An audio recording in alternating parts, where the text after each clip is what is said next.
kudune damkar iki. Lah iki kudune damkar, nek ora damkar ya ora iso no. Few moments later. 괜찮아. 괜찮아요. 괜찮아.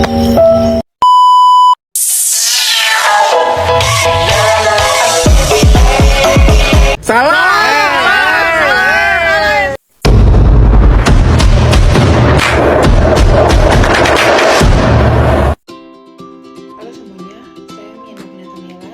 Di sini saya akan menjelaskan mata kuliah kalkulus. Di sini saya akan menjelaskan materi lanjutan dari mengidentifikasi integral. Dengan materi yang dibahas yaitu ada integral fungsi irasional, kedua integral tertentu yang di dalamnya ada A penggunaan integral, B luas daerah, C volume benda, D panjang kurva. Ya, kita masuk dalam pembahasan yang pertama yaitu integral fungsi rasional. Fungsi rasional sering dianggap sebagai fungsi yang mengandung tanda radikal, misalnya aktivitas yang mengandung akar kuadrat. Akar pangkat 3 atau akar-akar lainnya dianggap sebagai fungsi rasional. Jika pada Y sama dengan fx, operasi penjumlahan, pengurangan, perkalian, pembagian, dan pangkat dengan eksponen rasional dan non-integral dilakukan pada ruas kanan, maka fungsi tersebut dikatakan irasional, misalnya Y sama dengan 3x pangkat 2 tambah akar kuadrat x per akar kuadrat 2 tambah 4x dan Y sama dengan akar kuadrat x. Materi pembahasan yang kedua yaitu integral tertentu. A. Kegunaan integral. Integral memiliki manfaat yang besar dalam kehidupan sehari-hari.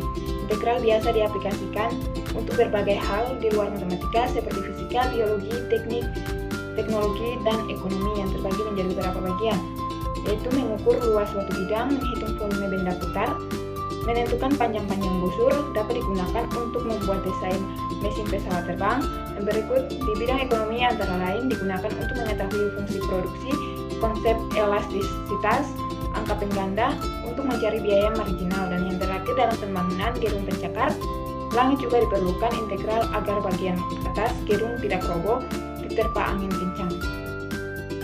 Yang berikut B. Luas daerah. Integral luas terhadap sumber X. Nah, teman-teman bisa lihat pada gambar di samping, persegi panjang yang memenuhi luas daerah dari A ke B itu kan ukurannya harus sangat kecil hingga mendekati titik 0.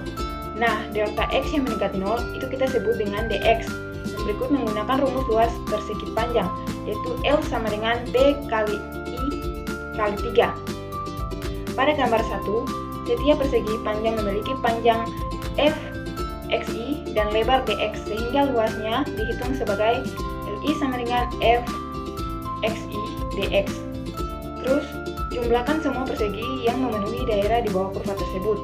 Jumlah itu kita lambangkan dengan integral, sehingga rumus aplikasi integral tertentu terhadap sumbu x adalah sebagai berikut. L sama dengan integral batas atas batas bawah Fx dx. Yang berikut C. Volume benda. Volume atau isi padu adalah penghitungan seberapa banyak ruang yang bisa ditempati dalam suatu objek. Objek itu bisa berupa benda yang beraturan ataupun benda yang tidak beraturan. Benda yang beraturan misalnya kubus, balok, tabung, limas, kerucut, dan bola. Benda yang tidak beraturan misalnya batu yang ditemukan di jalan. Volume digunakan untuk menentukan massa jenis suatu benda. Nah, teman-teman bisa lihat pada gambar di samping, contohnya seperti salah satu contoh yaitu volume isi padu. Gambar pengukur dapat digunakan untuk mengukur volume cairan.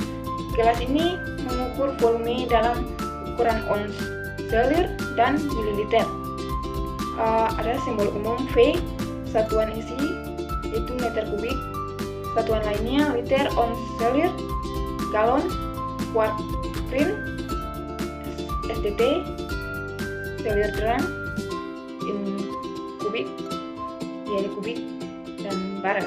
Dalam satuan pokok 1 meter kubik SI, dimensi SI yaitu L kubik. Dan yang terakhir yaitu D panjang kurva. Persamaan kurva seringkali dinyatakan dengan berubah X dan Y, namun ada kalanya dinyatakan dengan parameter. Kita dapat mengambil contoh berikut.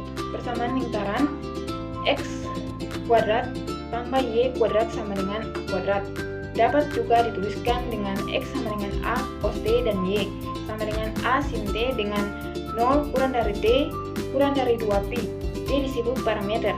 Dalam perhitungan panjang, kurva bidang yang dinyatakan dalam parameter, kita membatasi untuk kurva bidang yang smooth atau mulus.